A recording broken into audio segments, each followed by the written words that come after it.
कांस्य अमर महल पूर्वी बंजक क्षेत्र के सबसे बड़े ऐतिहासिक रहस्यों में से एक था। किंवदंती है कि इसे एक अमर व्यक्ति ने बनवाया था, लेकिन कोई भी इसकी पुष्टि नहीं कर सका।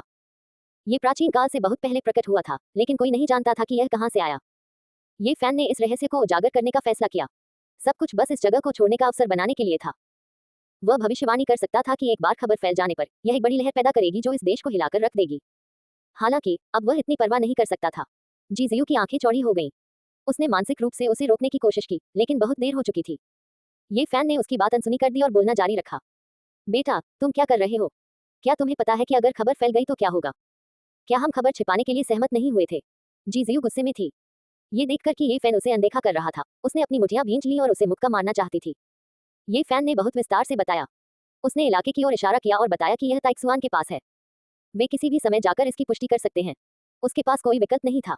भागने के लिए उसने फिलहाल जीजियू को नजरअंदाज कर दिया। क्या वह सच है? संत याओ गुआन चौंक गए। वह उठ खड़ी हुई, उसका शरीर प्रकाश से चमक रहा था। वह एक सौम्य प्रभामंडल से घिरी हुई थी और एक परी की तरह दिख रही थी। क्या तुम्हें यकीन है? हुआ यूनिफे अब और शांत नहीं रह सका। वह खड़ा हुआ और ये फैन की ओर देखने लगा। जियू, क्या ये सच है? जी हाओयू ने अपनी बहन को घूर कर देखा। वह जानता था कि वे दोनों हमेशा साथ ही रहते थे। हर किसी को ये फैन की बातों पर यकीन नहीं हुआ। वे सभी जी जियू की तरफ देखने लगे। इस समय वह इसे और नहीं छिपा सकती थी और केवल सिर हिला सकती थी। तुमने इतनी महत्वपूर्ण बात पहले क्यों नहीं कही? जी हाओयू ने उसे दोषी ठहराया। यह अच्छी बात नहीं है। हर बार जब कांस्य अमर महल दिखाई देता है तो कई लोग मर जाते हैं। मुझे लगता है कि रक्तपात से बचने के लिए इसे चुपचाप छिपाना बेहतर है, जी जियू ने बड़बड़ाते हुए कहा। मैं आपको बताना भूल गया। वहां बहुत सारा जुवानहुआंग है। यह बादलों जितना घना और पहाड़ों जितना भारी है। ये फैन बहुत विस्तृत था और उसने एक और भारी खबर बताई। क्या वहां सभी चीजों की क्यों है? ये हथियार बनाने के लिए एक पवित्र वस्तु है। सभी लोग आश्चर्यचकित हो गए और उनकी आंखें चमक उठी। जुबान स्वर्ग का सार था और हुआन पृथ्वी की मज्जा थी। वे स्वर्ग और पृथ्वी का सार थे, इसलिए जुबान और हुआन का इस्तेमाल अक्सर स्वर्ग और पृथ्वी का प्रतिनिधित्व करने के लिए किया जाता था। क्या तुम्हें यकीन है? हुआ यूनिफे अब शांत नहीं रह सका। वह आगे बढ़ा और ये फैन को घूरते हुए गंभीरता से पूछा। बेशक, मैंने इसे अपनी आंखों से देखा है। ये फैन ने सकारात्मक जवाब दिया। वह झील कहाँ है? याओ गुआन सेंटेस की खूबसूरत आंखें एक अजीब रोशनी से चमक उठी। अन्य लोग भी वहां एकत्र हो गए। दुनिया की शुरुआत में जो सार बाहर रिसता था वह रहस्यमय पीला था। इसकी मात्रा दयनीय रूप से कम थी और यह पहले से ही सूखने के कगार पर थी। ये चरम विशेषज्ञों का प्यार था, कलाकृतियों को परिष्कृत करने के लिए एक खजाना। हालांकि कांस्य अमर महल उनके लिए चौंकाने वाला था, लेकिन ये थोड़ा अस्पष्ट भी था। भले ही उन्हें खबर पता हो, वे केवल इसकी रिपोर्ट कर सकते थे और संप्रदाय के नेता और बड़े बुजुर्ग को निर्णय लेने दे सकते थे। अमर बनने का तथाकथित अवसर उनसे बहुत दूर था। हालांकि सभी जीवन स्रोत ऊर्जा अलग अलग थी। यह एक दुर्लभ खजाना था, एक दिव्य वस्तु जो सभी भौतिक गुणों को परिष्कृत कर सकती थी। यदि कोई इसे इकट्ठा कर सकता है तो वे अपने जीवन के बाकी हिस्सों के लिए लाभ उठा सकते हैं। हर किसी की आंखें वासना से जल रही थी। हर कोई एक बेहतरीन हथियार बनाना चाहता था। तुम क्या कर रहे हो? तुम दुष्ट आदमी हो, तुम दूसरों को नुकसान पहुंचा रहे हो। जीजियू बहुत तेज थी और असामान्यता को भांप गई। उसने चुपके से ये फैन को डांटा। तुम्हें साफ पता है कि सारी जीवन स्रोत ऊर्जा कांस्य महल में वापस चली गई है। तुम फिर भी ऐसा क्यों कह रहे हो? जीजियू ने ये फैन से सभी जीवन स्रोत ऊर्जा का सार मांगा। वह रहस्यमय पीला इकट्ठा करने के लिए कई बार झील पर गई। हालांकि उसकी फसल बहुत अच्छी थी, लेकिन उसने महसूस किया कि रहस्यमय पीला डूब रहा था। अंत में ये सब कांस्य महल में डूब गया और वह अब इसे इकट्ठा नहीं कर सकती थी। ये लोग पीछे हट गए और खुद जाकर अपने आकाओं को खबर दी। वे यहाँ विभिन्न संप्रदायों के प्रसिद्ध लोगों का पीछा करते रहे। ये खबर बहुत बड़ी थी।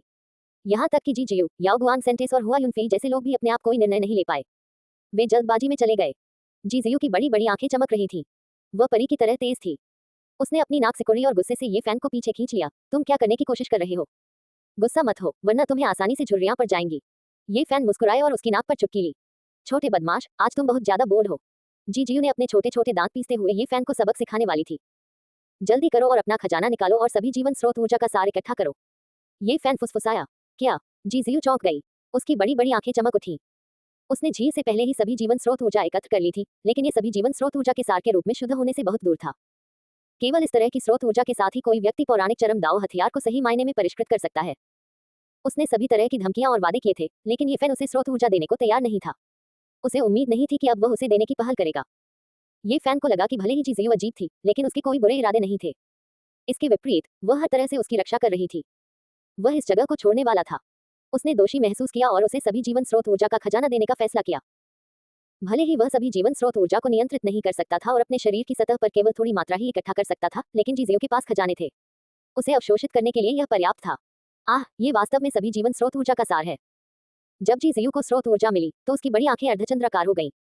उसके चेहरे पर डिंपल दिखाई देने लगे और वह परी की तरह जीवंत हो गई। अच्छी तरह से खेती करो और अपने भाई से आगे निकल जाओ। ये फैन ने अपना सिर रगड़ा और जाने के लिए मुड़ी। मुझे कुछ काम है, मैं पहले अपने विनम्र शिखर पर लौटूंगी। जीजीयू काफी होशियार थी और उसने पहले ही ये फैन की असामान्यता को भांप लिया था। उसने बिना किसी कारण के कांस्य अमर महल का उल्लेख किया। बिंदुओं को जोड़ने के बाद उसने तुरंत कारण का अनुमान लगा लिया। छोटे बच्चे, तुम्हें भागने की जरूरत नहीं है। वह जल्दी से पीछा करने लगी। हाल ही में ये फैन क्रेजी ओले के पैरों की हरकतों का अध्ययन कर रहा था। भले ही वह एक कदम भी नहीं चल सकता था और उसके पीछे पहाड़ और नदियां थीं, फिर भी वह अविश्वसनीय रूप से तेज था। यह एक सर्वोच्च गुप्त तकनीक थी। भले ही जीजीयू की साधना उससे अधिक थी, लेकिन वह बिल्कुल भी नहीं पकड़ सकी। पलक झपकते ही वह पीछे छूट गई। ये फान केवल स्पष्ट रूप से किसी को चिल्लाते हुए सुन सकता था, छोटे बदमाश मत जाओ। उसने आह भरी और पीछे देखे बिना ही चला गया। वह इतना मजबूत नहीं था, इसलिए वह केवल भाग सकता था। जब वह उस क्षेत्र से गुजरा जहां वह छोटा सा शिखर था, तो उसने देखा कि ली रोयू शिखर पर खड़ा होकर उस ओर देख रहा था। ये फैन एक पल के लिए झिझका, लेकिन आखिरकार हवा में उड़ गया। उसे विश्वास था कि यह बूढ़ा आदमी उसे कुछ संकेत देगा। वह बिना आवाज किए नहीं जाना चाहता था। वह शिखर तक उड़कर गया और सीधे खड़े होने से पहले उसने गहरा प्रणाम किया। क्या आप जा रहे हैं? ली रोयू ने पूछा। ये फान ने सिर हिलाया। तो जाओ, हर किसी का अपना रास्ता होता है। बूढ़े आदमी ने ज्यादा कुछ नहीं कहा। उसे साधना में बहुत ज्ञान था और उसने हम्बल पीक को समझ लिया था। वह असाधारण था। ये फैन ने एक पल सोचा और प्रिस्टीन जेड बोतल निकाली। उसने उसमें कुछ दिव्य झरने का पानी डाला और उसे जेड कंटेनर में बंद कर दिया। उसने इसे ली रोयू को दिया और कहा, धन्यवाद वरिष्ठ। अब मैं विदा लेता हूँ। ये कहने के बाद ये फैन ने शून्य पर कदम रखा और क्रेजी ओले द्वारा सिखाई गई सर्वोच्च गुप्त तकनीक का उपयोग करके प्रकाश की किरण की तरह निकल गया। जीजीयू और ली रोयू के अलावा एक और व्यक्ति था जिसने अनुमान लगाया था कि ये फैन जाने वाला था। अगर कोई था जो ये फैन को सबसे ज्यादा समझता था, तो वह निसंदेह ली जियाउन था। आखिरकार वे एक दूसरे को कुछ सालों से जानते थे। जब उसने कांस्य अमर महल का जिक्र किया, तो उसने पहले ही उसके इरादों का अंदाजा लगा लिया था। फिर उसे जाते हुए देखकर वह तुरंत समझ गई कि ये फैन भागने वाला है। ये फैन एक पल के लिए भी नहीं रुका। कड़वाहट का सुनहरा समुद्र उबल रहा था और बिजली चमक रही थी। उसने अपनी सारी दिव्य शक्ति का इस्तेमाल किया और ताइक्सुआन संप्रदाय को जल्दी से छोड़ने के लिए एक रहस्यमय कदम उठाया। जहां तक क्रेजी ओले की बात है, तो उसे किसी बात की चिंता नहीं थी। वह इतना शक्तिशाली था कि अगर वह गहरी नींद में भी सो जाए, तो भी बाहरी लोगों के लिए उसे चोट पहुंचाना मुश्किल होगा। कुछ दिनों बाद ये फैन पूर्वी बंजर भूमि से हजारों मील दूर जा चुका था। तभी वह रुका। पूर्वी बंजर भूमि के उत्तरी क्षेत्र में सीधे उड़ान भरने में कई साल लग जाएंगे। वह इस प्रक्रिया के दौरान खेती नहीं कर सकता था और समय बर्बाद कर सकता था। ये फैन इसे बर्दाश्त नहीं कर सका। क्या कोई और रास्ता नहीं है? उसने आह भरी। पूर्वी बंजर भूमि बहुत बड़ी थी। यह क्षेत्र दक्षिणी क्षेत्र का एक कोना मात्र था। उत्तर और दक्षिण के बीच की दूरी अकल्पनीय थी। जब ये फैन रुका, तो उसे एहसास हुआ कि उसने कितना बड़ा तूफान खड़ा कर दिया है। ये कहा जा सकता है कि उसने आसमान को चीर दिया है। इन कुछ दिनों में कांस्य अमर महल के प्रकट होने की खबर गेट के माध्यम से पूर्वी बंजर भूमि की सभी प्रमुख ताकतों तक फैल गई। कई महत्वपूर्ण हस्तियां चिंतित हो गईं। पिछले कुछ दिनों में हवा और बादल छा गए थे। न केवल मानव कुल के साधक आ गए थे, बल्कि दानव कुल के प्रसिद्ध व्यक्ति भी आ गए थे। इनमें कई महत्वपूर्ण व्यक्ति थे जो कई वर्षों से सामने नहीं आए थे और एकांतवास में थे। हालांकि सबसे चौंकाने वाली खबर आज की है। यह अफवाह थी कि मानव कबीले के नानगोंग झेंग, जो 500 साल पहले मर गए थे, दुनिया में फिर से प्रकट हुए थे और ताइक्सुआन संप्रदाय में पहुंचे थे। ये भी खबर थी कि 800 साल पहले पूर्वी बंजर भूमि के दक्षिणी क्षेत्र में छा जाने वाले मयूर राजा एक बार फिर वेई साम्राज्य में प्रकट हुए थे। यह अज्ञात था कि ये अफवाहें सच थी या झूठ, लेकिन इन अफवाहों के सामने आने के बाद हर कोई हैरान रह गया। अमर उत्थान अनगिनत साधकों का अंतिम सपना था। यह उनके जीवन का सर्वोच्च लक्ष्य था। लेकिन प्राचीन काल से कितने लोगों ने ये कदम उठाया है? प्राचीन पुस्तकों में उल्लेख है कि कुछ लोग ऐसे थे जिनके अमर होने का संदेह था, लेकिन इसका कोई निर्णायक प्रमाण नहीं था। इससे अनगिनत प्रतिभाशाली लोगों को लगा कि आगे का रास्ता अनिश्चित है। लंबे समय में नीला समुद्र शहतूत के खेतों में बदल गया। जैसे जैसे एक के बाद एक प्रतिभाएं धूल में बदल गईं, अमर शब्द और भी दूर होता गया। सर्दियों की हवा और चांदनी रात की तरह इसने लोगों को ठंड और अंधकार का एहसास कराया, जिससे उन्हें आशा नजर नहीं आई। पूर्वी बंजर भूमि के लंबे प्राचीन इतिहास में कुछ ऐसे अद्भुत व्यक्तित्व थे जो स्वर्ग और पृथ्वी के विरुद्ध जाने की क्षमता रखते थे। उन्होंने इतिहास के एक दौर में अपना वर्चस्व कायम किया था, लेकिन अंत में वे हड्डियों में बदल गए। सुदूर अतीत में कई प्रतिभाशाली लोग हुए थे जो लगभग तारों को तोड़ सकते थे और चांद पर कब्जा कर सकते थे। उनके पास आकाश और पृथ्वी को भेदने की क्षमता थी, लेकिन अंत में वे फिर भी मौत से बच नहीं सके। 10,000 साल पहले का शक्तिशाली दानव वंश सम्राट नीले आकाश से प्रतिस्पर्धा करना चाहता था और दुनिया को नीचा दिखाना चाहता था। वह अकेला था और जहां भी उसके सैनिक जाते थे, सभी अपना सिर झुका लेते थे। पूर्वी बंजर भूमि कितनी विशाल थी। वहां अनगिनत दानव कबीले थे, लेकिन उन्हें दानव कबीले सम्राट ने एकीकृत किया था।